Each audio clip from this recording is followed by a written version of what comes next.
Good afternoon.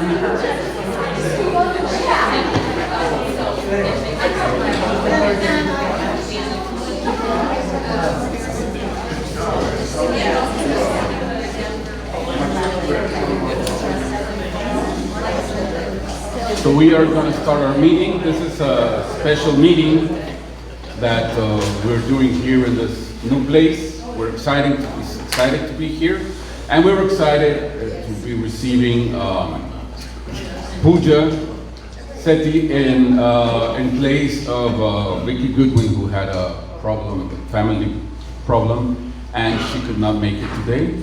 And Marcos Vélez, who's here. Thank you for coming, both of you. So we have we're going to make it a little bit like a debate, not really a debate, but we're going to have some questions for the candidates. And then the moderator, our moderator today is going to be Mike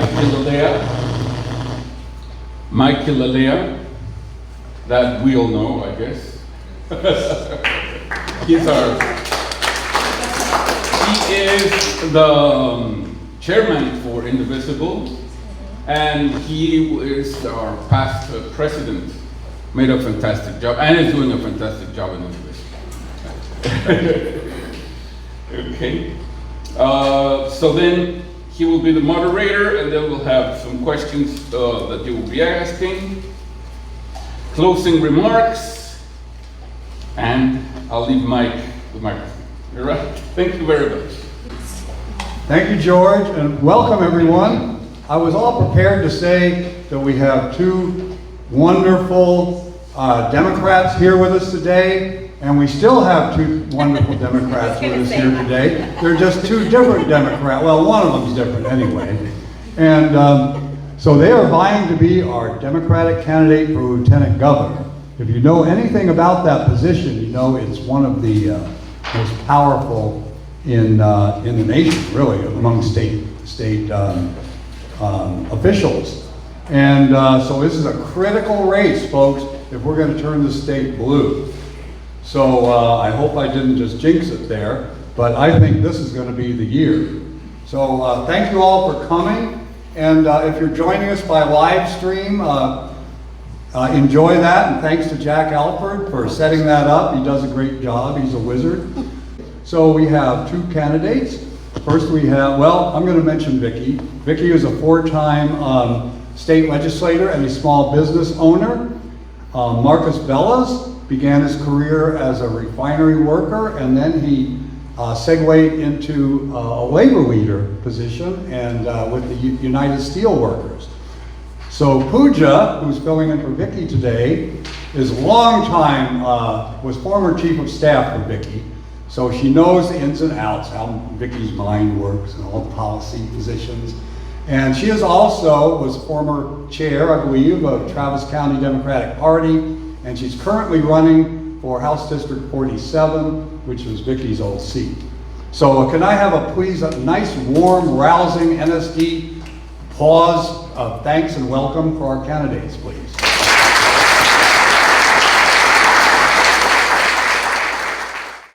All right, so Marcus, please feel free to make your statement. 8 minutes, sir, on the clock. Hey, so first of all, I want to thank you guys for having me here tonight. It means a lot to be invited out to speak. My name is Marcos Vélez. I grew up in Pasadena, Texas, just outside the city of Houston. My mom cleaned hotel rooms for $4.25 an hour. That struggle that you hear a lot of politicians try to co-opt when they talk about working class people, that was our reality. And then one day my mom got a good union job, and instantly she quadrupled her wages. And that was my first lesson that when working class people are given opportunities, they don't just thrive, their kids thrive. And so as a kid, because childcare is expensive, we spent a lot of time in my grandfather's diesel shop. And so when I graduated from high school and I decided I was going to seek out a career, I sought out a career in industrial diesel repair. That led me to the oil industry in the Houston area. And that was where I learned another lesson. I had been working on the job site for probably about a year when I witnessed my first workplace fatality. It wasn't one or two, it was a mass casualty event. And I remember standing in the parking lot after all these people had lost their lives, and you're thinking to yourself as a young man, I don't think I was even 20 years old yet, we're going to go home, we're going to decompress, we're going to process what happened, and hopefully this never happens again. But that wasn't how that day ended. My supervisor comes out to the parking lot. He was a good guy, and he told us, hey, look, we're done tarping the bodies for the Osteen investigation. It's time to get back to work. And I remember being shocked that, like, after something so life-altering had happened, instantly work just resumes. But that wasn't the most jarring memory I have of that day. The most jarring memory I have from that day was a man walking through the parking lot, catching anybody's eyes that would, stare at him and asking if they had seen his son. And I knew where his son was. His son was in the facility. He had lost his life in the incident. Shortly after that, I was having a conversation with the same supervisor about ways we could make our job site safer. And he kind of laughed at me like he was talking to a small child, and he said, look, son, he said, we're going to kill about 2 of you guys a year. That's just the cost of doing business out here. And that day I got angry, and I realized that there was a union at my site, and I was a member of the union at the site, but if I didn't advocate, if I didn't fight, we as working class people have to stand up for ourselves, because no one will. And so I became a labor activist and really started my career fighting for safer working conditions. That turned into advocating for higher pay, representation on the job, and very proud to say that as the assistant director for the United Steelworkers, now representing workers all across Texas, Louisiana, Oklahoma, Arkansas. We have some of the only job sites in the state where women make dollar for dollar what men make. We have some of the most expansive healthcare systems available to working class people, where things like domestic partners are covered without question. I go to painstaking details to make sure when we're negotiating the summary plan descriptions for those plans that not only are members of the LGBT+ community protected and included, but that their children who may be adopted or may not have the same last name are not left out. That when we're negotiating our retiree medical, that our seniors aren't priced out of their retirement because of rises in inflation and cost. And so that career has led me to fight to improve conditions for working class people across the state. And I've realized that the people of Texas do not have the same benefits that our union members have. And in the 8th largest economy in the world, it's unacceptable that we focus more on who our neighbor chooses to love, rather not whether our neighbor is housed. That we spend more time worried about what a woman chooses to do with her body, rather than focusing on funding schools and taking care of the most marginalized people in our society. The job of the lieutenant governor is a job about prioritization, and it's a job that requires negotiation. And I believe that when you have someone that prioritizes working class people, the people of Texas will do better. And so I'm running for lieutenant governor because I know that a better Texas is possible. I know every woman in this audience knows more about her body than Dan Patrick or Greg Abbott. I know every young person in this audience deserves a fair chance at a family-sustaining job. And I know with the 8th largest economy in the world and billions of dollars in surplus, we can fund education and we can fund social services. We just have to have someone that's interested in doing so. So I appreciate you guys allowing me the opportunity to speak here today. And I'll pass it to Ms. Goodwin.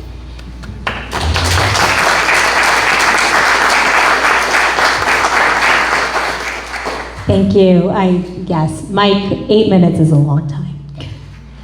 Can you all hear me? We're good? Okay. Hi, I am Pooja Sethi, as mentioned, Representative Vikki Goodwin's past chief of staff for the past 4.5 years before Cole Wilson took over, and past Travis County Democratic Party chair and current Democratic nominee for her seat for HD 47. She is very heartbroken that she couldn't be here, but she did just have a new grandbaby and a little bit of a family emergency up in Pennsylvania, so she sends her regards. I will say it is great to see some of you, Mike, Liz. We've been out here a long time because, as we all know, coming out here a lot is HD 47 office because you all have Ellen Troxclair, so sorry, but we always wanted to make sure that you all had a voice at the Capitol. So it is great to be out here, and I really appreciate Vikki Goodwin coming out here consistently to make sure that you all were represented at the legislature.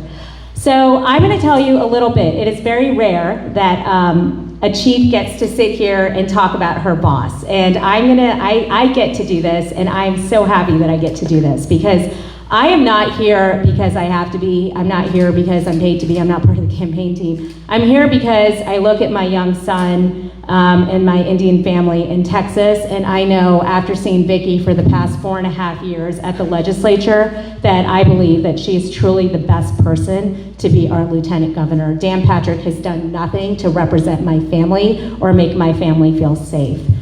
I started under Vikki Goodwin at the Texas legislature 4.5 years ago. I'm an immigration attorney, and I was driving up to San Antonio every day to help reunite the children that Trump had torn apart away from their families. And we were doing some really good work at that time in that convention center, trying to get the children back with their parents that Trump had taken away. And Governor Abbott went and shut down that convention center. And I called Representative Goodwin and I said, I'm your constituent, what are you gonna do about this? And she said, well, I would love to talk to you about working in my office. And I said, I don't know, the Capitol's a horrible place. And she said, yes, but we do really good work. If any of you all know Vikki, and a lot of you do know Vikki, she's a very convincing person. And so she managed to get me in the office. Our first session, we passed some really good bills. So we passed Gothi's Act. That family is actually from Cedar Park, but at the time she was in the district. That bill was around a child who had Down syndrome. She went to summer camp and her parents had said, our daughter needs a life jacket when she goes swimming. The summer camp did not listen or pay attention, and then the child ended up drowning in a Cedar Park pool. And so the parents came to us and said, we want to pass a bill that says the most simple thing, and you all will be surprised that we didn't pass this, but a bill that basically says if a parent says my child cannot swim and needs a life jacket, that the summer camp or school has to provide it. We were able to pass that bill and we're very successful in passing it. It did take 2 sessions, as Liz knows. It took a couple sessions to pass it. The private schools came out and tried to lobby against it, but we worked really hard, got bipartisan support, and ended up pushing that forward. The other one that I'm really proud of that Vikki has passed is the Natalia Cox Act. That was a dating violence bill. That was a young woman who went on a couple of dates, and then the guy showed up at her apartment and ended up killing her. And the family came to us, she was a constituent, the family came to us and said she didn't have the proper resources that she needed. She didn't realize that she could exit her lease and go somewhere else. And we wish she had those resources. We think it could have saved her life. And we ended up passing that bill unanimously. So really good work. Then redistricting happened, and this past session, we sat down as an office and we sat down together with constituents and we said, we know that this session, all we're gonna do is fight vouchers and fight for our public schools and fight for education. And that is what we spent this entire session doing. And we worked our hardest, every point of order, every single thing. I saw her, she was up there until 1, 2 in the morning every night for months trying to figure out how to save our public schools. And I am proud to work for her. I'm proud to sit here on her behalf because I've seen Vikki both be on the offense and be able to do the work and pass really good bills. And I've been able to see her on the defense and fight really bad things in that building. And I know that she can walk into that building, first day as lieutenant governor, sit down, get things done, fight for Democrats and fight for all of us. And she's the person to do it. Thank you.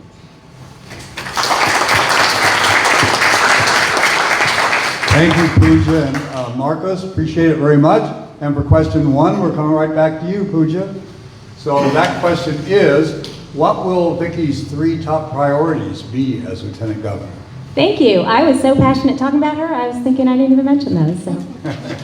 Healthcare is the #1 thing. She has been talking to a lot of constituents around the state. I know that she has been block walking up and across the state repeatedly for candidates up and down the ballot, because Vikki knows that this race is not just about her, it's about all of our Democrats and getting people out to vote. One of the things that she's been hearing is on healthcare is like people saying that their heart medication has gone up from $4 under Biden to $700 under Trump. That is not okay. That affordability is something that's really important to her. Public schools and public education. Vikki has been a single mom, and she has also the daughter of a public school educator and the daughter of a public school trustee. She knows how important public schools are. Her children have also gone to public schools in Texas. She is really adamant about fighting for public education and affordability in general. Like I said, she is a single mom. She has been fighting every single day. She has fought for housing affordability bills at the legislature, and I know that that's something that she's going to continue. Thank you, Pooja. Same question over to you, Marcus. What will your 3 top priorities be as Lieutenant Governor? Sure. So the first priority is going to be raising the state minimum wage.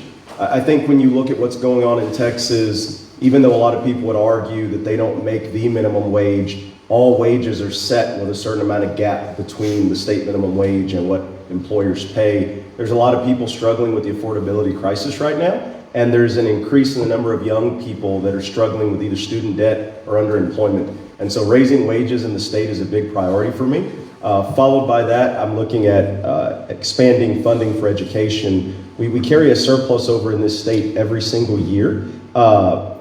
We have to be fiscally responsible, but when we carry over a ton of money and we don't fund services for the people that live in this state, those are tax dollars that are not going to work for the citizens of this state. And so we have to make sure that we raise wages. We have to expand funding for public education, which includes teacher salaries, teacher retirement plans. I think that'll help with teacher turnover and the overall quality in public education. I graduated from high school in 2003. That's when you started to see the state really aggressively attack public education. The education that I received was phenomenal. I look at what my children receive now, and it's not comparable. It's not a result of having bad teachers. It's a matter of the classroom sizes are significantly larger. The teachers are buying a lot of resources out of their own pockets. And we also live in a state where the state doesn't carry a 50-50 split with the people who live in Texas. And so the state has to carry its fair share of the burden of education. We have to make sure that we pay our teachers. And then the third thing is, of course, healthcare access. When you look at what's going on within the state of Texas, especially for retirees and people in rural communities, we're closing hospitals, we're reducing access to healthcare, and that reduction in healthcare also applies when you look at women having their rights stripped away, providers being threatened for providing healthcare. So, I mean, those are big priorities. Thank you, Marcus. And audience, I'm going to ask your help. So in my state of aged cognitive decline, I might forget to advance the slides, so you won't see the questions. So if I do that, holler out so I can click to the next slide. Okay, which I'm going to do now for question 2, which is going right to Marcus. That question is, and this one's a longer one, the Texas Lieutenant Governor wields enormous power, particularly over the Texas Senate, where the Lieutenant Governor controls which bills move in the Senate, which die in committee, among other powers. It's likely that Democrats will be in the minority unless we win 5 seats, and you will face a Republican Senate on day 1, possibly a Republican governor. What specific skill or experience from your background makes you the right person to actually move the needle for Texans? Marcus? I'm a glutton for pain. No, I'm just kidding. So look, I think we have to be honest. I mean, all of us are very optimistic about not just a blue wave, we want a blue tsunami. But it's a very real possibility that we win some of these statewide races, but it's still going to be Republican control. Every single day when I go in and fight in organized labor, we're in all right-to-work states. We don't walk into these rooms and people hand things to us. We're always in an adversarial relationship, and we're always using the power of the people to fight so that we can achieve our goals. And so I believe that when you look at the skill set that I've developed as a professional negotiator, bargaining with multinational corporations that are the greediest on the planet, some of them have larger annual revenue streams than Texas's biannual budget. And so the skills that I've developed negotiating with these multinational corporations are the same ones that we're going to need to go in and be unapologetically progressive and fight and push for the agenda that we deserve here in the state of Texas. Thank you, Marcus. Same question over to you, Pooja. So what specific skills or experience from Vikki's background makes her the right person? Absolutely. So Vikki has been at the Texas legislature since 2019. She's been doing the work. I mean, she's ready to do it. We've been watching. We watched every Senate hearing right as it was happening. It would be so frustrating to us. So for those of you who all don't know, The Senate works different than the House. We've got committees that put our bills and vote to put our bills at the Texas House onto the floor. In the Texas Senate, which is why Lieutenant Governor is one of the most powerful people in Texas, he gets to pick which bills there are. Vikki has already said that she wants to do away with a little bit of that. That is ridiculous. We shouldn't have one person in charge of every single bill. That is not speaking up for Texans. That's not speaking up for our voices. I have seen her negotiate on bills. I have seen her talk to the Republican members on what we can do and pass bills, and I've seen her talk to Democrats. She is the person in this race that's actually flipped her seat. In 2018, she flipped it, and then when we redistricted, made it more of a blue seat. Thank you, Vikki. It is now a 60-40 seat, which we should always appreciate our Democrats who are able to do that. But she is the person who, when she flipped the seat, was able to talk to Republicans and Democrats to be able to make that happen. And then she was able to go into her first session, her second session, and her third session and be successful. And that's why I know she would make a great lieutenant governor. Thank you. Thank you, Pooja, very much. So back to you, Pooja, for question 3. What will be Vikki's specific strategy for blocking or rolling back school vouchers in a GOP majority Senate, and possibly with a Republican governor who strongly favors vouchers? I would like to think we don't have a Republican governor. I will say, I don't know if y'all saw recently where Dan Patrick said at a TPPF conference that he actually wants to expand vouchers. It is really scary, and we don't have a choice at this point but to fight as hard as we can to get rid of our governor and lieutenant governor. It is ridiculous what is happening right now. I will also say that Vikki has been looking very closely at what's going on with vouchers, and we are not helping the people we're not helping anyone in Texas with this right now. Right here in the Lake Travis area and Lago Vista and different districts around here, thousands of kids are actually applying for vouchers. We've looked at it, and they are taking money away from our public schools. We need to get the Republicans in Texas to come to the legislature and talk about this as well. I was at a Lake Travis candidate forum a few days ago, and there were 2 Lake Travis Republican candidates who actually said that they were advocating for public school funding and that they didn't like vouchers either. Vikki, when we were in our office, would have Republicans and independents who came to our office and who actually felt really comfortable talking to us about this. And I think if she's lieutenant governor, having conversations with both Republicans and independents to have a louder voice at the legislature and really push back to the governor and push back to their Republican senators is a possibility. I've seen her do it. I've seen her talk to Republicans. I tell everyone this when they say, why are you such a big supporter of Vikki Goodwin? I say, man, I have seen that woman sit in a room with the Daughters of the American Revolution and talk to them about immigration to the point where they all switched their ideology on immigration, which is pretty amazing. I will tell you all, I would never run statewide because I would not be able to have that conversation. I was actually in the corner like, oh my gosh, Vikki, what are you doing?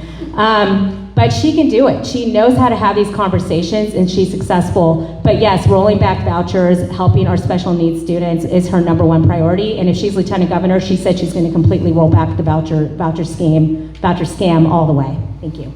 Thank you, Pooja. And over to you, Marcus, with the same question. How would you basically block vouchers? Sure. So look, when you look at what the Republican Party has done with this voucher scam in the state of Texas, I think that the only way we can effectively combat it is to fight. We're not gonna bargain with terrorists. We're not gonna sit here and try to capitulate. We need to use the public. Dan Patrick benefits from these deals occurring behind closed doors. We have to allow the press back on the Senate floor. We have to put pressure on the members of the Senate that support the voucher program. We have to use the power of the people to force our progressive agenda and to stop them from further stripping money out of our public school system. They took $1 billion, we can't give them any more, and we shouldn't fund a budget that includes any money for vouchers. So that's my strategy. Thank you, Marcus, and we're coming to you for question 4, Sure. which is on affordability. 46% of likely Texas general election voters say inflation and the cost of living is the most important issue for their 2026 vote. More than 4 in 10 say that their personal economic situation has worsened. Costs for health care and housing are in particular soaring. Considering that Texas still enjoys high job growth, how will you make this issue a winning one for your campaign? I think they wrote this question for me. So hey, look, we've done very good with our campaign. I mean, we've been campaigning on a message of economic populism since the beginning. I do this every single day. I fight to raise wages, lower cost, expand access for people, and that's what our campaign is based on. When you look at what's going on for Texans right now, they're being left behind because the policies in this state, even if they drive job growth, they're not family-sustaining jobs. They're not family-sustaining wages. And so we're going to continue to campaign the exact same way we have been, focus on issues that actually affect people in their pocketbooks and make life better, not just for people that are in the workforce, but for retirees. One of the biggest issues we see in our labor union, when you talk to retirees, people with pensions, people that have worked really hard their entire life, they're delaying retirement because they're worried about their adult children. They may be doing just fine, but if they have children that they're not sure can make it, they're putting that off. And so I think when you address the economic issues in this state, when you ensure that the jobs that come to this state pay family-sustaining wages, and when you make sure that you strengthen the regulatory environment so that the jobs that do come here are coming here to uplift Texans and not to exploit our relatively weak regulatory environment in this state, you make things better for all Texans. Thank you, Marcus. Over to you, Pooja. Absolutely. Affordability has always been top of mind for Vikki. We have passed bills around raising the minimum wage. I think there's a balloon there. Raising the minimum wage, fighting for working Texans. We have always worked with the unions every chance we got in our office on pushing their priorities. I'm a union member myself, as well as Vikki, on what we can do to push priorities. One of the things that we've talked a lot about, she did the Fair Rent Incentive Act to kind of keep rents down across the state of Texas. That was one policy we passed. She's also been talking to Texans about what other policies we could do around healthcare affordability. As I mentioned before, that is one of her top priorities, is keeping our healthcare costs down and what we can do around that. Another thought that she had, another policy that she's been really strong on is rent. If you are a renter in the state of Texas and you opt into having your rent be reported to the credit union so that you are able to have a good credit score to buy your first home, that is a creative way that we can have affordability in the state, help our young people, and make sure that we're pushing for policies that allow people to thrive in this state. I will say, Vikki, sorry, I lost my train of thought. Vikki has been doing a lot around affordability. It's always been one of her top things. She was on appropriations this past cycle to try to figure out how she can help and how she can increase workforce in the state, and will continue to do that. What we're hearing from a lot of people in Texas is, I have a great job. I do have decent pay, but I'm losing a lot of my wages towards healthcare costs and towards my homeowner's insurance and towards my property insurance, and what can you do to help that? And so recapture has been also something that we've been looking at, which is a big deal in Travis County, is how can we, and across Texas, how can we make sure that the money that we're making, that we're bringing home to our families, stays within our communities? She's been talking about that to Texans, and it's really been resonating across the aisle. Thank you, Pooja. I want to take a minute to remind you all to fill out the index cards if you have any questions, so don't forget to do that.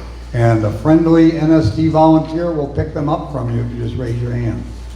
So, all right, thank you, Pooja, again, and we're back to you for question 5, which I'm going to put on the screen. So 49% of Texans want it to become easier to obtain an abortion, yet Dan Patrick is a well-known opponent of allowing a woman and her doctors to make health decisions about her own body. How can this stark policy difference be turned against Patrick? Pooja?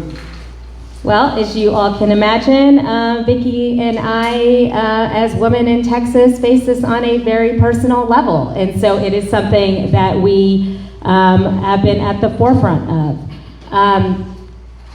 Sorry, that question makes me angry, because I should not have to be sitting here talking about how to have control over my own body as a woman. And I know Vikki feels that way as she takes care of her grandchild in Pennsylvania, and was very scared to have her pregnant daughter-in-law visit her in Texas because of what might happen if she came to visit her. So this is something that is very personal to her. We passed the Right to Life Act this past session, which was basically said, if you're a woman on the emergency table, I'm surmising this entire bill, but if you're a woman, a pregnant woman in the ER, the doctor can make the decision to not have you die, pretty much. And that was like the bare minimum that the Texas legislature was willing to give women is fine, we will allow you to not die if you are pregnant. We need to have abortion rights in this state. I'm sorry, I don't know how else to answer that. If she's lieutenant governor, I know as a woman, as a grandmother, she will be the first one to stand up and say that we need to have abortion. Women need to have right over our own bodies, and it is absolutely ridiculous if we don't. Sorry, yeah. Thank you, Pooja. Same question for you, Marcus. So I think when you look at the policy difference, you have to actually lead with facts. And so one, I don't know a single piece of legislation that actually regulates what a man can do with his body. And so I think when you start calling it for what it is, right? I mean, it's 2025, 2026 now, and we're passing legislation like we live in the 1900s. I mean, the other thing I think we have to point out is Texas has the highest maternal mortality rate in the United States. We have the highest rate of uninsured people in the United States. It's not just a right, it's not just a human right, but it's also a very important healthcare need. And so when we take control of the messaging, instead of allowing Dan Patrick to control the messaging around women's bodily autonomy, I think it's a lot easier for us to win that battle. But we have to lean strongly into our beliefs. We don't have to capitulate to Republicans. We don't have to tiptoe around the issue. We don't have to talk about, well, what about this, that, or the other. Medical professionals and women should make decisions regarding their bodies, or women in consultation with their medical professionals should make decisions about their bodies, not geriatric people in Austin that can't bear children that are doing it based on their religious beliefs. And so, I mean, I don't know how other way to put it. Thank you, Marcus. Appreciate it very much. And we'll come back to you for question 6. I'm going to say on this that the Lieutenant Governor has a number of powers, some of which are in the Constitution, some of which are just voted on by the Senate. So assuming that the Senate, Marcus, remains in GOP hands, what will be your response if the Senate tries to rewrite its rules to strip the Lieutenant Governor's office of much of its powers? So look, I think we have to take stock of the fact that nothing's ever easy. Don't anticipate you're going to roll into this position without seeing opposition. Any way they can throw opposition at you, they're going to. You still remain committed to pushing the most progressive policies and agenda that you can. And any time that they put up a roadblock, then you use the power of the people. You have to make sure that you're communicating with your constituents. You have to make sure that you're using the full leverage of the press. And again, I mean, we have social media. We don't have to operate in a vacuum. And so if they try to rewrite the rules, then we'll put pressure on elected officials through their constituents. And we're going to keep putting pressure until we achieve our goals. Okay, thank you, Marcus. Over to you, Pooja. What will Vikki do to prevent her powers being stripped? Thanks, Mike. And did you all not see Dan Patrick recently? According to him, we are going to get the House back and maybe even lose statewide seats. So I think it's like the one thing me and Dan Patrick actually agree on, and I know Vikki too. I will say, if they do that, the thing that frustrates me about the Texas legislature is a lot of the work that gets done in that building isn't what the media writes on. And there are things that we do. There are things that we do around infrastructure. There are things that we take care of for Texans that don't ever get written about because it's fancy, right? It's not fancy for people to read about it. I know Vikki has had relationships with people inside the building and she's been able to work with them. Her being in the building and having that experience is her actually being able to walk there in day one, knowing some of those senators, Republican and Democrat, and being able to have those conversations in her office to be able to stop that. It is not I mean, it is a fight, yes. But I also know that when you have somebody who is as good a negotiator as Vikki and is able to sit there and have real conversations, I know that she would be able to stop some of that. Also, quite frankly, they can try to strip away some of the powers, but you still need the lieutenant governor. You need the lieutenant governor to pass certain things. You need the lieutenant governor to put up the budget. You need the lieutenant governor to do committee assignments and chair assignments and all sorts of things. So even on the House side, even though it is Republican-led and led by a speaker, there are still ways that we can negotiate on things in order to get it passed. And Vikki knows the ins and outs of that building in order to negotiate to the best of her ability. Thank you, Pooja. Okay, so we are running well ahead on time here, so I hope some of you have some questions. I may squeeze in one myself, but our 7th question, which goes back to you, Pooja, is say something positive about Vikki's Democratic Party. Take your full 8 minutes. Same back to you. Well, you've always been very pleasant whenever I met you. Fellow union member, you have to love a good union member. And sorry, I ran my own campaign, so I actually haven't paid attention that much to your campaign, but you're stepping up for office, you're a union member, and I really appreciate you running. Thank you. Thank you.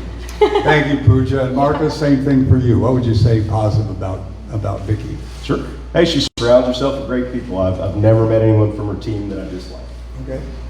That was too easy. I'm going to throw in another question. I'm going to start with Marcus. Marcus, what, as Lieutenant Governor, if anything, could you do about our immigration horrors that we have going on across the nation and the state?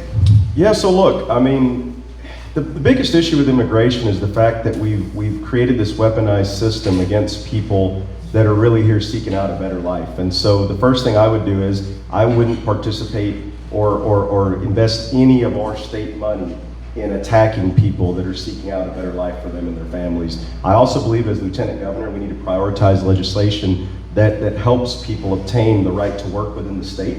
There's a need for the labor. And so as long as we help these people out of the shadows, you eliminate the potential for them to be exploited and you raise wages for everyone. And so that's the first thing that I would do. I also think we need to make sure that we create an avenue for them to report crimes without fear of reprisal, because a lot of times they're taken advantage of. As a labor activist, I can't tell you how many times we go onto job sites where employers know that they're hiring people that are undocumented and they do some of the most heinous things to them. They steal their wages, they hold on to the little documentation that they have, and they exploit these people.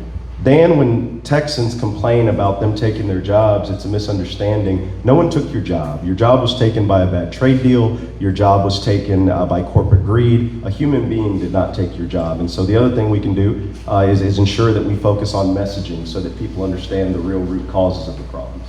Okay. Thank you, Marcus. And Pooja, what can Vikki do about the immigration situation as Lieutenant Governor? Absolutely, and this is something we've thought a lot about at the Texas Legislature. Vikki, for her first 2 sessions, was on the Homeland Security and Public Safety Committee, where we did a lot of work around immigration. First of all, I want to say we have been down to South Texas multiple times through that committee to see the wall/no wall. I don't know if you all have seen it. It is literally, I like to call it the biggest GOP step and repeat, because it is literally like a portion and then it's all space on the other side where people just walk back and forth.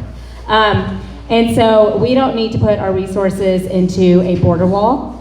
We don't need to mess with the land of farmers and ranchers and people in South Texas. But also on immigration, we actually had a really good bill that we had Republicans who were supporting, which is putting more resources down in the border area towards our court systems and towards organizations that are helping our lawyers and judges, so that when people do come to the border and they do say, I need asylum, or I need asylum basically, if you go to a court system and you have an attorney to help you, you get to say, yes, this is a good case, this is a good asylee, they can come in, get their work visa, bring your family, and come in. Otherwise, they could say, no, I'm sorry, like you don't have a good case, you can go back. But we do not need people sitting in these private detention centers, especially children right now, sitting in these private detention centers for months on end. That does not need to happen. The reason that we weren't able to get it passed last time is because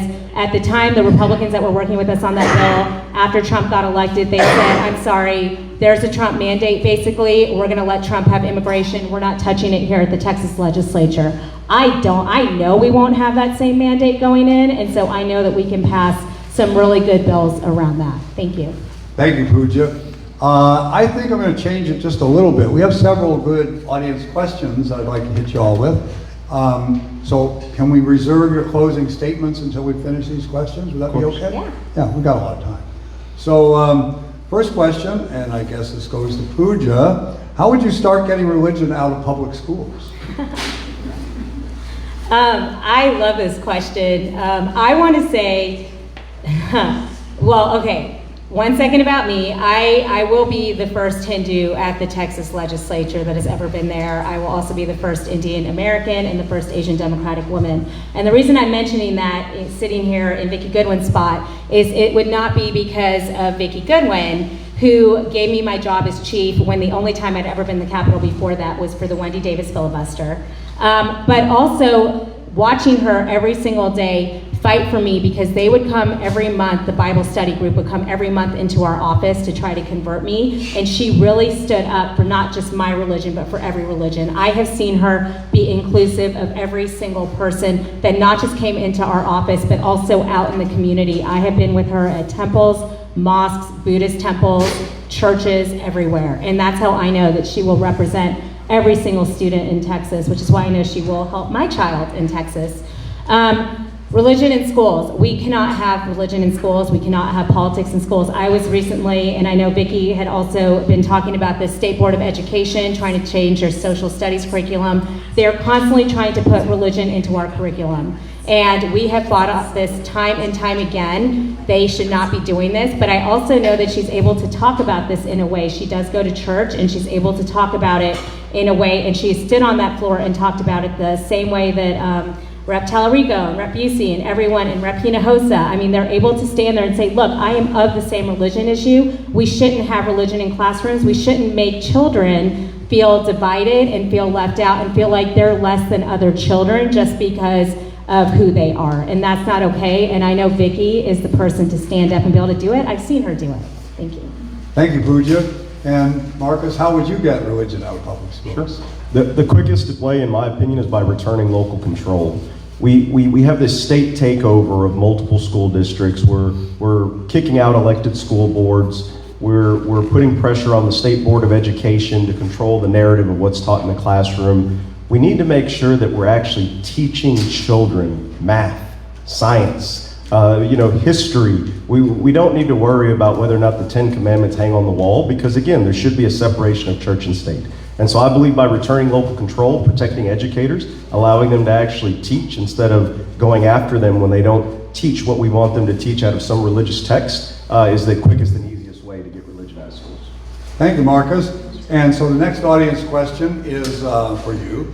How would you go about implementing stricter gun controls?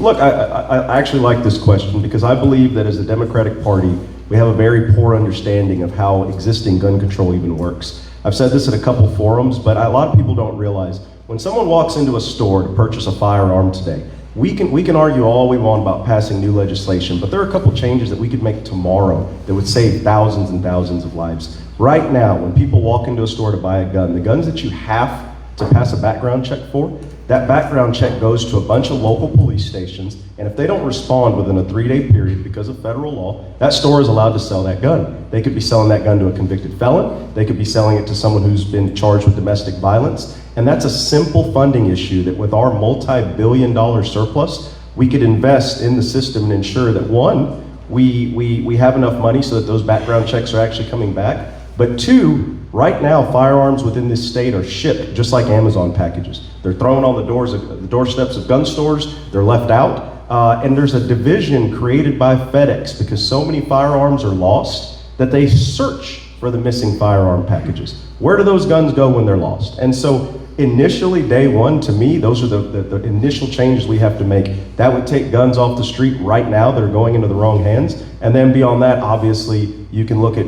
very simple common sense gun control measures that I don't know if anything's simple in this state, but if you have to spell out simple gun control measures, then you're probably in the wrong room, right? So, thank you, Marcus. Pooja, how would Vikki go about implementing gun control? Absolutely.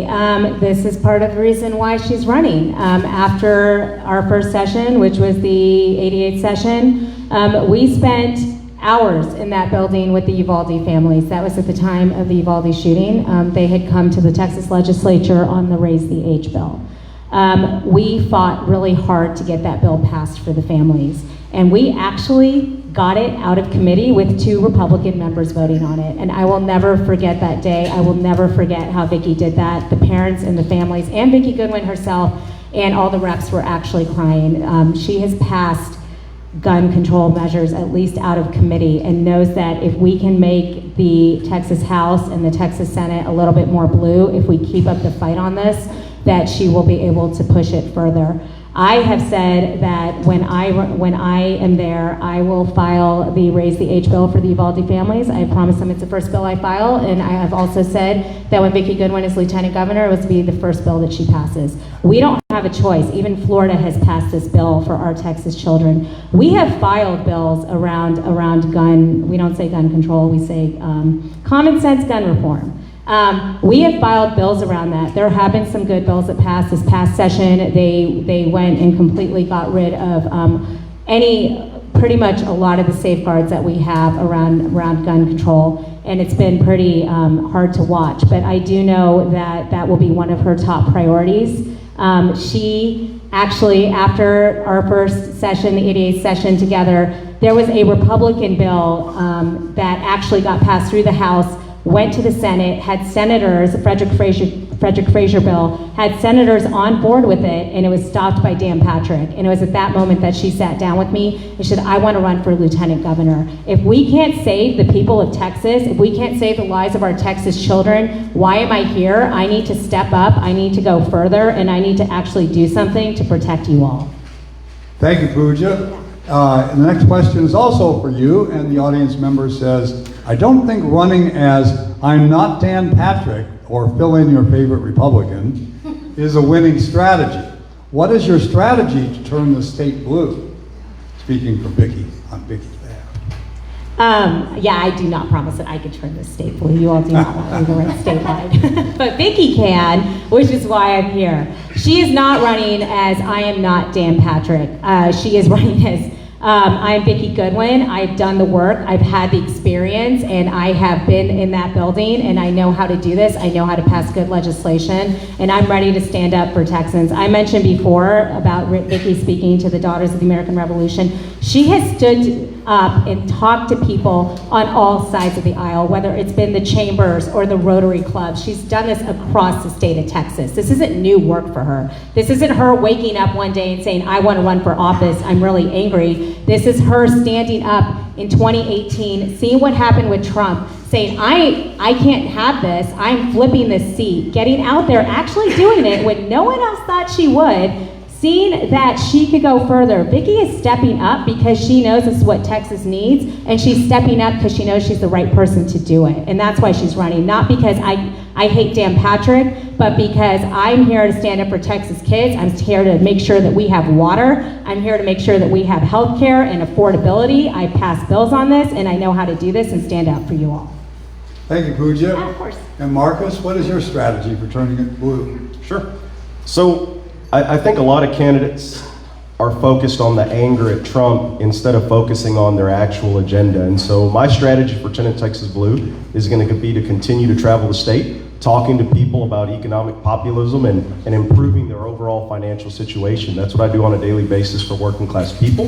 And I just want to explain to people how we can translate those same wins that we see in organized labor on a daily basis, that we face some of the most hostile multinational corporations on the planet, but we win through the collective power of people. And I want to take that same fight to the Texas Senate. And so, look, ours isn't a platform of, I'm not Dan Patrick, because I don't believe a single candidate running as, I'm not Greg Abbott, I'm not Ted Cruz.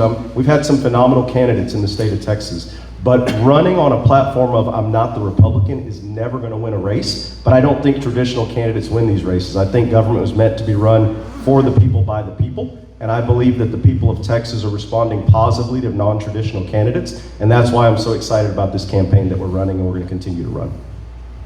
Thank you, Marcus. So the next question, what would you do to push the state to expand Medicaid? Sure. So as the lieutenant governor, obviously going to prioritize bills that expand Medicaid, but also funding for Medicaid. It's really one of those things that with the highest rate of uninsured people in the nation, it's imperative that we do so. And so through messaging and through ensuring that constituents put pressure on their elected officials, but also by ensuring that we prioritize legislation that does that, I mean, that's how I plan to get that done. Thank you, Marcus. Yes, sir. Pooja, how would Vikki expand Medicaid? Absolutely.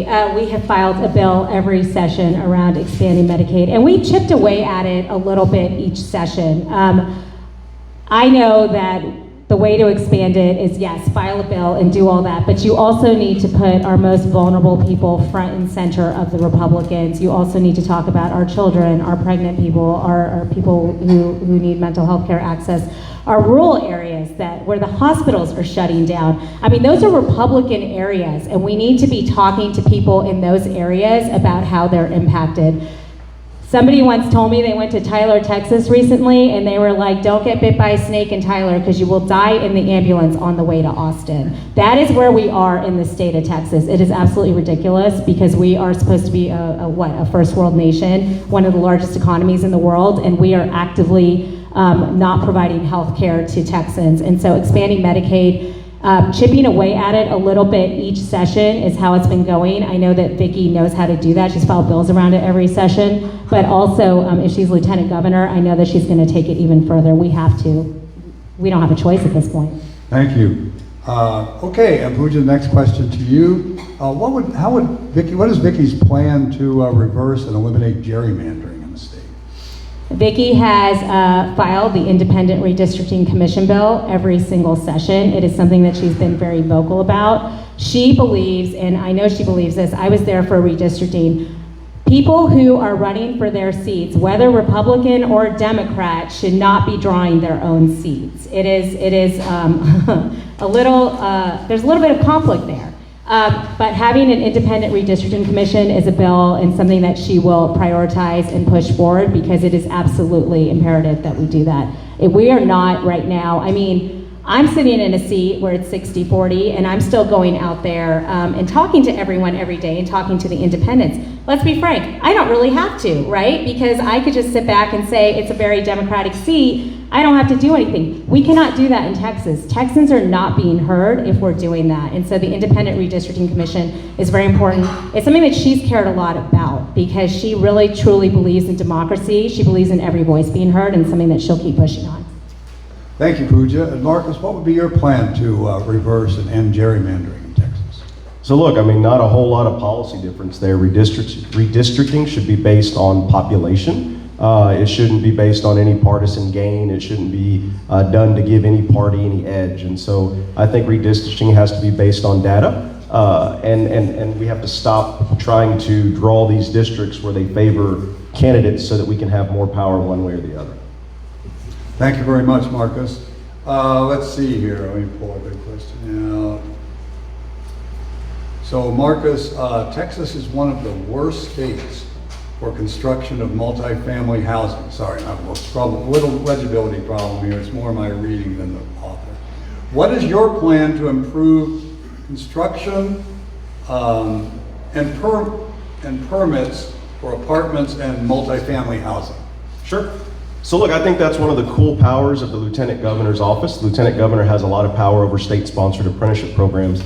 I believe that we can create a system where we're training young people in the crafts and the trades, and we're also using those skilled craftsmen to build more multi-tenant housing on land that we've already got, right? And so instead of trying to address the housing issue through any other solution, if we increase the supply, the market will correct itself. And so we can create jobs by funding good apprenticeship programs within the state of Texas and also expand the housing supply. We also have to lower the threshold and make sure that we ease regulations on building. Everybody has this attitude, like not in my backyard, right? But I mean, realistically, it has to be built somewhere. And so through working with local communities and zoning authorities, I think we can expand affordable housing. Okay.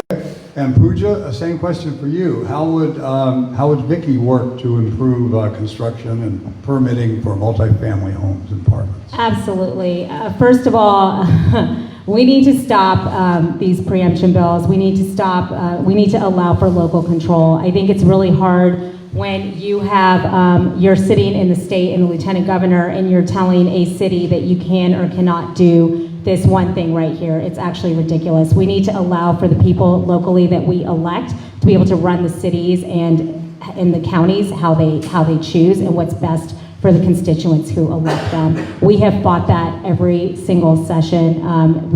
She actually voted against the speaker who was the big preemption bill person this past session, Speaker Burrows, because she knows that she really believes in local control. There was actually a pretty decent bill that we supported this last cycle, and it was allowing housing to be built on churches and on faith-based lands. Apartments if they want, so that people who are unhoused, people who are renters, low-income housing, things like that, to be built on that. It was actually getting some traction. It was a pretty bipartisan bill, and we enjoyed supporting it. And then, of course, the Republicans came and said, Sharia law, we don't want mosques building on their land, and then the bill got killed for absolutely no reason at all. But we have to start bringing things like housing and talk about affordability in a way that makes sense, in a way that they can't honestly bring their crazy into the conversation. But really, to me, housing needs to go back to local control, and it needs to be our city council and county commissioners that Thank you, work on Pooja. it. Thank you. And our next question goes to you. And so what can Vikki do about the proliferation of data centers around the state? Absolutely. This is a big, it's a big issue right now. I think it's I was talking to someone and they said that they have approved potentially up to 400 data centers that could happen in the state of Texas. Water and electricity, she's been looking a lot into. There needs to be regulations around data centers. You can't just go building data centers everywhere. You need to have regulation around it. Purple pipes is a big thing that we've been talking about. You cannot just have water go out. You can do reusable purple pipes. That has been a very big thing for her, and allowing that potable water around it. And then also, this is something I talked to Vikki about. I don't know, Cole, do you have thoughts on this? This is something I talked to Vikki about with the grid. And you can't just have all these data centers next to these towns taking the electricity and putting pressure on the grid. There's things that they need to do. There needs to be, going back to local control, there needs to be permission from the local areas about doing this before they actually do it.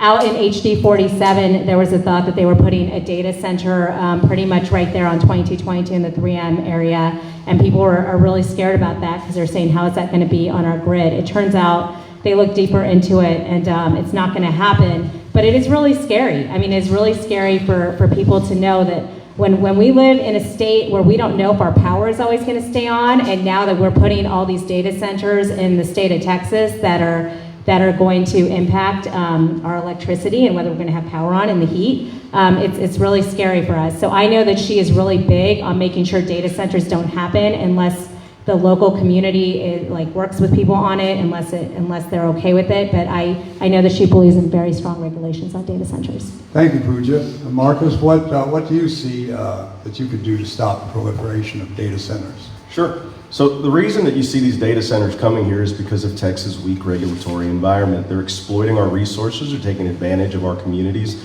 When you look at the cooling systems that data centers use, as someone that worked in industrial repair, there is a way that data centers could actually adequately cool their chips without dumping all that toxic water into our groundwater system. But an enclosed circulation system is significantly more expensive, and so they're always going to take the path of least resistance. They're always going to take the cheapest route out. And so a very minimal regulation, which I believe we need to stop them from building them here, but a very minimal regulation would be requiring that they use closed-loop cooling systems so that they're not dumping into our groundwater systems and polluting our soil. The other thing is we're not adequately taxing them.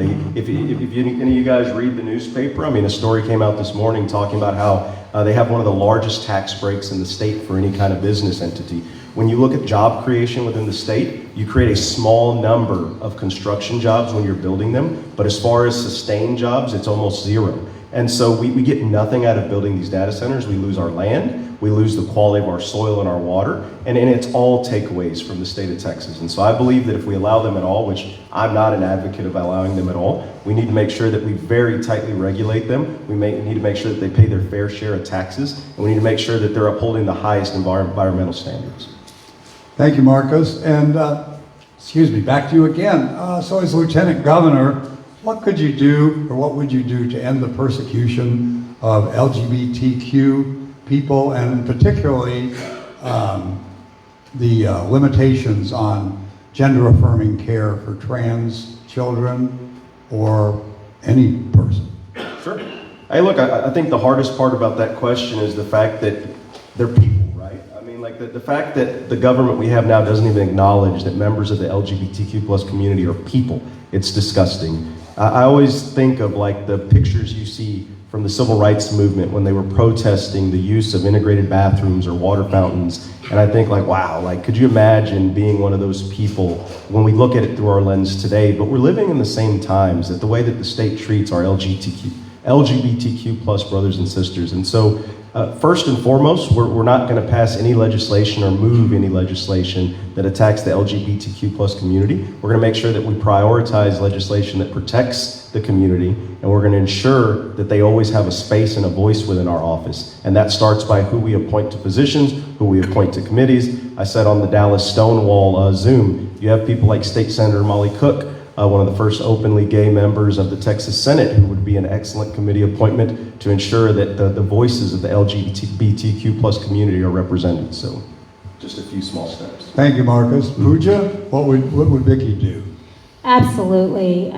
This question breaks my heart because we were there multiple sessions, first for the sports bill, then the bathroom bill this past session. It's awful. I mean, what they're doing to the LGBTQIA community here in Texas is just awful and heartbreaking. We were actually considered, our office was considered a safe space for the trans community. A lot of people used to come and spend time in our office during that bathroom bill. She was on the back mic during that entire bathroom bill. That woman did not sit down. I know because I can see the TV and her chair was empty, and she was there because she was ready to fight. She gave speech after speech. Point of order, tried to do as many amendments as possible. I mean, she was there all hours of the night. We were there till all hours in the morning. That has been something that she has been fighting every single chance she's been able to get. We've always been an ally and a safe space. I will say the thing that angers me personally about the bathroom bill and us passing these types of bills is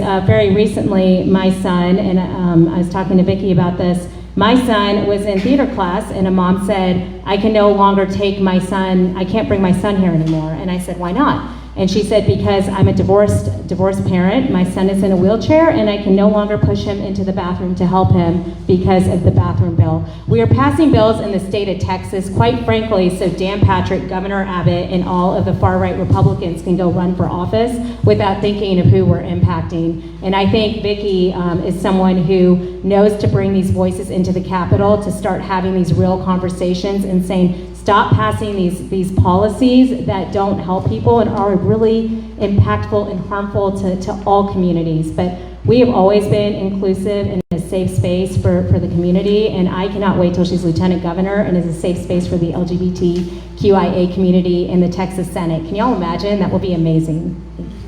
Thank you, Pooja. Now, this question regards hemp and cannabis. So currently, as you know, an effort to ban THCA, Delta-9 hemp products from the state of Texas was vetoed by Governor Abbott last session. However, he asked state agencies to regulate hemp, and the state went ahead and basically banned the substance rather. First off, what would Vikki do as Lieutenant Governor to reverse this overreach by a state agency? And also, is she in favor of legalizing cannabis in Texas? Okay, I very honestly cannot answer that because without asking her if she's in favor of legalizing, we just never talked about that. Okay. THC regulations, I can say on it that she is for THC. She is for regulating it. Age restrictions on that is one of her things, and making sure there's regulation. The reason that we also talked a lot about this with the THC is there was a school in the district where there was a THC truck right across the street from the school, and a lot of the kids were sneaking over there and they weren't asking for ID. She is pro THC. She's for regulations. I'm laughing because Dan Patrick was very ridiculous, and I'm remembering the press conference where he was throwing chips at the media because he's so anti-THC. So no, she's very different from Dan Patrick on that, and I will get you an answer for the second portion if you will come back to me on that, because I don't want to answer long for her. Sure, thank you, Pooja. Yeah. Marcos, what's your thoughts? Yeah, look, I support the full legalization of cannabis and THC. We have studies, we have data. As someone who works in labor where you have drug testing, not just at regular levels, but on a DOT level, we can test impairment now. There's no reason that consenting adults should not be able to purchase legally taxed and regulated marijuana and THC. We have a very archaic stance towards these products. We don't have any kind of open-mindedness when it comes to the medical benefits. And I think it's ridiculous that all of this is because we have a lieutenant governor that is going to always lean on his religious beliefs and never for a second look at science or medicine or the revenue that it would bring to the state. When you look at your tax burden as homeowners, when you look at the deficit in funding for schools, when you look at the lack of money for healthcare within the state, those are all things that would benefit from legalized cannabis and THC and the tax revenue that would bring into the state. Thank you, Marcus. This question is similar to one we had before a little bit, but a little different. What would you do to rein in ICE attacks on our immigrant neighbors? Is that my question? Yes, I'm sorry. Yeah, sorry. I don't want to jump in the front of the line. No, that's your question. Hey, so look, first and foremost, there has to be accountability. We cannot allow American citizens to be gunned down, and actually anyone. We cannot allow human beings to be gunned down within the state of Texas by rogue wannabe Grady SEALs running around trying to live out their fantasies. And so the lieutenant governor should not be investing any funding in any of these state agencies that are participating in these acts right now. But beyond that, we have to ensure that we hold the agencies that do participate accountable. And so, I mean, I don't know how to put it any more simply than that. Thank you, Marcus. Pooja? Absolutely. And she, yes, she is for legalizing. Okay. And now I will go into your ICE question. So we have actually done a lot of work around ICE. We shouldn't be partnering. We shouldn't have ICE partnering with our state, with DPS. We shouldn't have ICE partnering with our local law enforcement. We shouldn't have our 287G agreements. We should have none of that. Our local law enforcement should not be in a situation where they are partnering with ICE, and if somebody goes through a stop sign, they end up away from their families in a detention center and nowhere to be found. I don't say this in any other way other than these are real stories that are happening right now. We should not be doing that. I know that's something that she will roll back as every chance she gets. ICE is a federal vigilante group. Let's be very real about who they are. We don't need ICE. I know Vikki also feels that way. We need to have common sense guardrails, but we don't need ICE masked individuals in our streets executing people, pulling them over, really anybody. I mean, it doesn't matter who you are at this point. I drive around with my passport when I go places because I don't know if ICE is gonna pull me over on the way from here to Houston when I'm visiting my parents. That is not okay. That is not the state of Texas. We are Texans first, and we should not have ICE just out here in our streets doing this. But we do need to roll back some of these agreements that we have between ICE and the state of Texas, and we need to get rid of them, and we shouldn't be allowing our local law enforcement to partner with ICE. That doesn't create safety in communities. That doesn't allow for people facing domestic violence to be able to feel comfortable calling police officers when they're endangered, and that doesn't help our immigrant communities or really anybody in our communities feel safe. We need to be building up trust within our communities, and these agreements with the state of Texas are not helping. Thank you, Pooja. And over to you for another question, which is what can the Lieutenant Governor do to secure our power grid, which is an entirely Texas endeavor? Absolutely. Well, we need to connect to the national grid is number one. I know that that's something that we have talked about a lot. We should not have an independent grid. We should connect to the national grid. We actually, after my first session, when Winter Storm Uri happened, we actually created Vikki took the lead on this. We created, I guess, a vigilante hearing.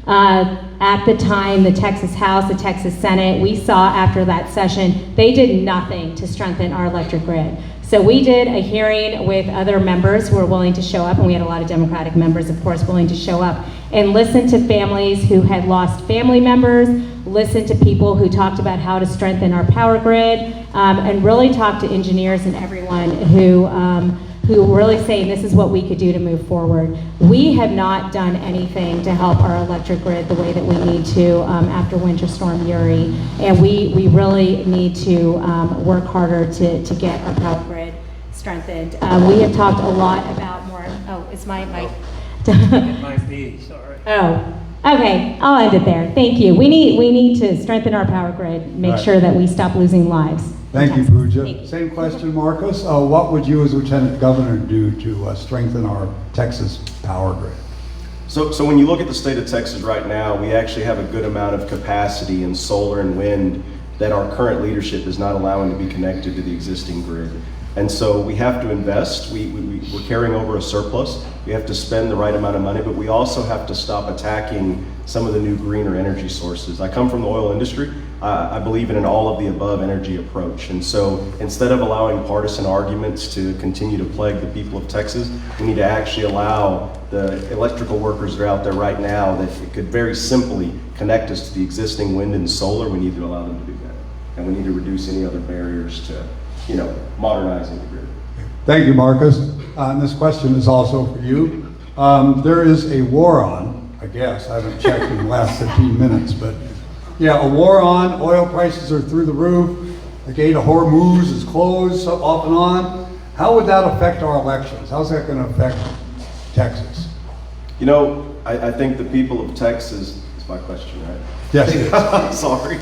I think the people of Texas are so accustomed to this ridiculous reality TV show that we call America now. I believe it'll drive a slight increase in turnout. But realistically, I mean, I don't know that it drives enough people to the polls. I think people have to run good campaigns, and they have to actually campaign on issues that matter to people. Look, if we're going to talk about a war, I think it's pertinent to point out that I believe that this war is genocide 2.0. We tested our first genocide in Palestine, and now we're engaging in a new genocide in Iran. And so, look, we have to hold our leaders accountable. We have to stop turning a blind eye to what's going on. But, hey, look, I hope that it motivates people to vote, but I don't know that it motivates enough people to sway an election if we don't have the right candidates. Thank you, Marcus. Same thing for you, Pooja. What effect does this not a war have on our politics and our Oh, I think it has a big impact. So I will just give you all some numbers in my seat, in my race. So in 2022, 13,000 people came out and voted in the primary. In 2024, 12,000 people came out to vote in the primary. This last election cycle primary, and I will say Vikki Goodwin, after we did a poll, is the most favorable representative that they have. Her and Lloyd Doggett topped that poll. 27,000 people came out to vote in my race. That is a 129% increase. 33% of those people had never voted in a primary before. The majority of them are young millennial women. This is amazing. You have young millennial women who are pissed off in the state of Texas and ready to get out and frankly vote for women and vote for the rights that we deserve. The war, I think, now is also going to impact young men. I was reading an article the other day where they were talking about a draft, an automatic draft that they're going to do for young men from the age of 18. Do you know how many of these young men are going to go out and vote? They don't want this. They want to be able to go to college. They want to be able to spend time, have families, have jobs. They don't want this. We have to get this message out. It is on us to get this message out. We need to talk to lean Republicans, independents, Democrats. People are pissed off. I have been at the doors. I have knocked thousands of doors. Vikki door knocked with me, and people, when they would open the door, they would be so angry about what's going on. These aren't even strong Democrats. These are people across the aisle. We have got to pick up on that momentum, and we have got to keep that moving. But we've got momentum right now, y'all. We have got to keep it going. Thank you, Pooja. And this one comes to you too, and this is a nice wrap-up question, I think, because it starts out, both candidates are quality voices that Democrats need. So then it goes on, what are your plans after this election? If you don't win, will you still commit yourself to speaking out for democratic principles? And would you help your opponent win the election for lieutenant governor? Absolutely. I know Vikki has spent all of her career, she was a precinct chair, then she ran for the Texas legislature, and she has always stood up. last session or last political cycle in 2024, when she was in a blue seat and working her own district, do y'all know what else she did? She went out for every House member in the state of Texas and became their mentor and sat down with them on weekly phone calls and mentored them. And every single one of them, if you talk to them right now, have endorsed her because they said, we have never seen a member of the legislature who would call us frequently, check in on us, and help us. And I know that she will continue to do that. She flipped that seat. She knew how to do it. She knew how to organize and get people engaged. But she's in this because she's been in it, because she cares so deeply about the Democratic Party and getting Democrats elected. And I know she will always do that, but she's also not going to win. I mean, she's going to win, sorry. Thank you, Not gonna Pooja. lose. And over to you, Marcus. So what would your plans be post-election should you not win? So I told Alan, Vicki's campaign manager, the very first contact I had with the campaign, that I was going to commit to a couple things. And the first one was, you were not going to hear a negative word out of my mouth about Vicki no matter what. I think when you look at the state of the race, beating the Republicans is more important than people's ego. And so it'd be very easy to go and bash your opponent, but the reality is winning is the goal. And as long as one of us wins, we've all won. But the other thing is, I told Alan that no matter how this turned out, when it was all said and done, they had my undivided support, unwavering support. And hey, I'm a man of my word, and I'm going to stand by that. So that's my plan. Very good. Thank you, Marcus. Okay, it's time for closing remarks. And because the opening went to Marcus, I'm going to let Pooja do the first closing. That's because she told me she likes to go second. I won't be long because I think y'all have been here for a very long time. Like I said, Pooja Sethi, I have worked with Vikki for a very long time. I strongly support her. I am not the only one in the state of Texas that supports her. She's been endorsed by every major newspaper across the state of Texas, a lot of elected officials across the state of Texas, and from a lot of Texans herself. I think that she was at 48% in the runoff and had really garnered a lot of votes. I know that she will stand up as a mom, as someone with experience, as someone who's been a fighter in the Texas legislature. I know that she knows how to do the work, and I am really proud to sit here and support her, and I hope that she has your support. I hope you all will join me and support her as well. She really is a fighter, and I know that she will put everything that she has into this race. Thank you, Pooja. And Marcus, your closing remarks, sir? Hey, so I just want to thank you guys for giving me the opportunity to speak. Really an honor. You look across the room and it gives me hope because you have people that came out on their own time to listen to candidates pontificate.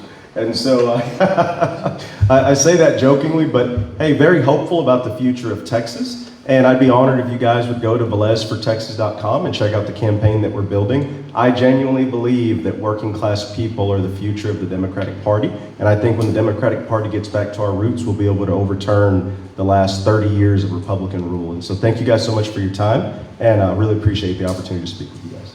Thank you, Marcus. And let's have a big round.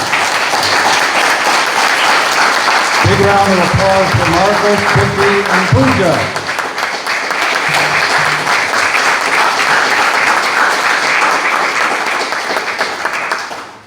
And I'm going to introduce our president of North Shore Democrats to take over the lectern, Eileen Wolford. It's all yours. Thank you. That was so much harder than HD 47 debates back then. Okay. Thank you. I won't be long. Don't you go anywhere. Sorry. Not so fast. Well, first off, can you hear me? Yeah, I'll get you. Hello? Yes? Okay. First of all, I want to give a big hand. You give a big hand to our moderator, Mike Killalea. He did a fantastic job. Okay. I want to thank you for your time and effort and care you put into making the session both enjoyable and successful, and for guiding such thought-provoking discussion. Thank you as well, and most importantly, to our candidates and our proxy candidates,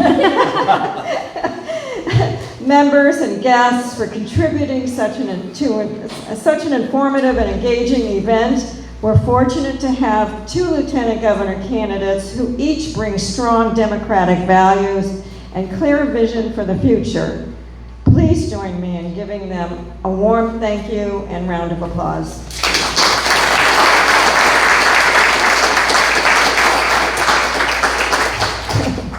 Last, but certainly not least, I'd like to recognize the North Shore Democrat members who helped organize this event.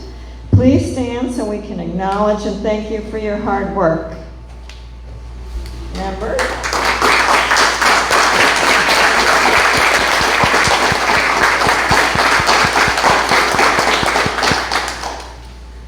Before we wrap up, here are the key dates for the upcoming runoff election. Texas Republicans are feeling the pressure this year, as Pooja said. Dan Patrick even warned his own party about turnout at the Texas Public Policy Foundation Forum yesterday. They are concerned, so make sure you vote, your neighbors vote, your family votes, vote. And now we invite you to stay for our social hour. Lots of stuff here, an opportunity to connect and speak with the candidates in person. Thank you again for being here.